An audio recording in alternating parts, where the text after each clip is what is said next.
Assalamualaikum warahmatullahi wabarakatuh. Perkenalkan, nama saya Mas Pufa Dewi Anwar. Saya mahasiswi program PJJ Komunikasi di Universitas Cyber Asia. Dalam video ini, saya akan menjelaskan hal-hal penting yang harus diperhatikan dalam aktivitas public speaking. Mari kita mulai dengan aspek komunikasi verbal, yang merupakan tulang punggung utama dalam menyampaikan pesan. Komunikasi verbal lebih dari sekedar kata-kata yang diucapkan. Ia adalah alat strategis untuk membentuk makna, membangun kredibilitas, dan mengarahkan pemikiran audiens. Menurut teori komunikasi accommodation, efektivitas komunikasi sangat ditentukan oleh kemampuan pembicara untuk menyesuaikan bahasa dengan audiens. Tanpa penguasaan verbal yang baik, pesan bisa jadi salah dalam penerjemahan. Poin pertama yang paling penting adalah kejelasan pesan. Gunakan kalimat sederhana, langsung pada intinya, dengan latar belakang audiens yang persuasif, agar dapat membangkitkan emosi dan mendorong tindakan. Kedua, struktur pesan yang baik. Presentasi sendiri harus memiliki alur yang logis, dengan pembuka yang menarik, isi yang terstruktur, dan penutup yang berkesan, akan menjadi transisi poin yang halus agar audiens tidak tersesat. Ketiga, hindari kata pengisi seperti atau anu yang dapat mengurangi kredibilitas dan mengganggu alur penyampaian. Mengapa beberapa poin tersebut penting? Karena dalam jurnal Communication Education, audiens hanya dapat mengingat dan memahami pesan jika tersampaikan dalam bahasa yang familiar dan terstruktur dengan baik. Kemudian, aspek komunikasi nonverbal. Pernahkah kita mendengar seorang pembicara yang kata-katanya bagus tetapi rasanya ada yang kurang, atau orang yang berbicara sederhana tetapi sangat memikat?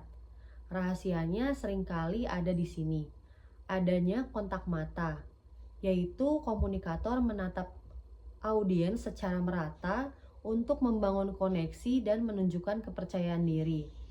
Kemudian ekspresi wajah agar sesuai dengan emosi pesan yang disampaikan.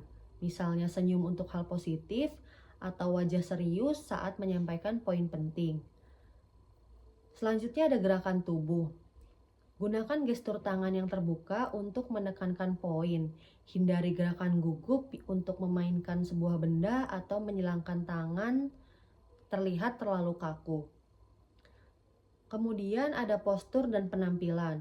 Poin ini sangat penting sebagai seorang komunikator.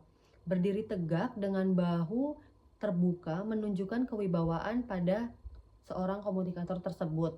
Penampilan rapi sesuai konteks juga meningkatkan kredibilitas. Menurut penelitian Profesor Albert Mehrabian, hanya 7% dari kesan yang kita berikan datang dari kata-kata. Sisanya 30% dari suara dan 50%, bahkan 55% dari bahasa tubuh. Ketiga, adanya aspek artikulasi dan intonasi suara. Suara sendiri adalah instrumen utama dalam public speaking dan presentasi. Memiliki artikulasi yang jelas atau pengucapan katanya secara lengkap dan tegas, memastikan pesan terdengar tajam dan mudah dipahami. Hindari bergumam atau berbicara terlalu cepat. Kemudian gunakan intonasi yang variatif. Dengan naik turunnya nada suara, mencegah monoton dan menjaga audiens tetap tertarik. Pentingnya, jaga kecepatan bicara seorang komunikator, karena harus disesuaikan dengan konten, semisal bicara lebih lambat untuk poin kritis, atau lebih cepat untuk sebuah ilustrasi. Yang terpenting selanjutnya adalah padukan dengan jeda yang strategis. Suara yang monoton membuat audiens bosan, sehingga perlunya menaikkan nada untuk pertanyaan atau hal penting, dan turunkan untuk penekanan. Jeda sendiri berfungsi sebagai ruang bernapas bagi audiens untuk mencerna informasi dan sebagai penarik perhatian alami sebelum poin-poin penting disebutkan.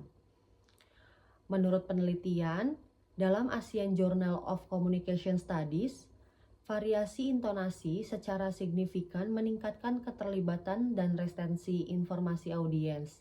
Dengan demikian, menguasai artikulasi, intonasi, tempo, dan jeda tidak hanya membuat penyampaian lebih menarik, tetapi juga lebih efektif dalam menanamkan pesan pada ingatan pendengar. Yang keempat, ada aspek mengenal audiens. Bagaimana cara mengenal audiens dapat digunakan melalui analisis demografi dan psikografis, yakni memahami usia, pendidikan, nilai, dan latar belakang audiens untuk menentukan bahasa dan contoh yang tepat. Kemudian ketahui pengetahuan awal mereka, apakah topik ini baru yang disebutkan atau sudah familiar. Perlunya menghindari menjelaskan hal yang sudah diketahui atau melompat ke materi terlalu teknis. Pahami juga kebutuhan dan ekspektasi dari audiens. Pentingnya kita memikirkan apa yang audiens inginkan, apakah informasi baru, motivasi, atau solusi praktis. Susun konten untuk menjawab semua yang audiens harapkan. Selanjutnya, adaptasi real time. Perhatikan reaksi audiens saat presentasi. Jika terlihat bingung, jelaskan ulang dengan cara yang berbeda dan menyenangkan. Menurut Smith and Lee dalam International Journal of Business Communication, menyimpulkan bahwa presentasi terbaik dirancang sebagai respon terhadap audiens, bukan sekedar penyampaian kepada audiens. Yang terakhir, aspek lainnya yang terkait. Justru aspek lain ini yang sangat penting juga, karena membantu mendukung kesuksesan pembicara. Pertama, gunakan alat bantu visual. Menggunakan slide yang sederhana, visual yang mendukung, tujuannya bukan menggantikan penyampaian, tetapi dapat menggunakan grafik, gambar, sebagai bagian dari pendukung kesuksesan pembicara. Selanjutnya ada manajemen waktu. Kita bisa melatih presentasi menggunakan timer agar mengetahui kapan waktu yang tepat untuk mengakhiri pembicaraan sebagai bentuk profesionalisme bagi pembicara. Selanjutnya, mengelola kecemasan dengan melakukan teknik pernafasan, visualis sukses, atau afirmasi positif sebelum tampil tentu akan meningkatkan performance. Dan ingat, audiens di depan kita menginginkan sebagai seorang pembicara yang sukses. Selanjutnya ada tangani sesi tanya jawab dengan baik. Dengarkan pertanyaan dengan seksama dari audiens, kemudian jika kita tidak tahu jawabannya, jangan menjawab sembarangan, karena pentingnya menjaga segala yang keluar dari ucapan-ucapan kita terkait meminimalisir value performance kita di hadapan audiens. Menurut Brown and Wilson dalam jurnal Applied Communication, menemukan bahwa perencanaan visual aids atau strategi manajemen kecemasan secara signifikan akan meningkatkan performa dan mengurangi kecemasan berbicara di depan umum. Demikian penjelasan saya mengenai kelima aspek penting dalam public speaking dan presentasi. Sebagai calon praktisi komunikasi, saya memahami bahwa kesuksesan dalam public speaking terletak pada integrasi dan keseimbangan semua aspek yang telah saya sebutkan tadi, didukung dengan latihan yang konsisten serta persiapan yang matang. Jangan lupa untuk terus berlatih, percaya diri, dan selalu siap menjadi pembicara yang efektif. Sampai jumpa dan semoga bermanfaat. Terima kasih. Assalamualaikum warahmatullahi wabarakatuh.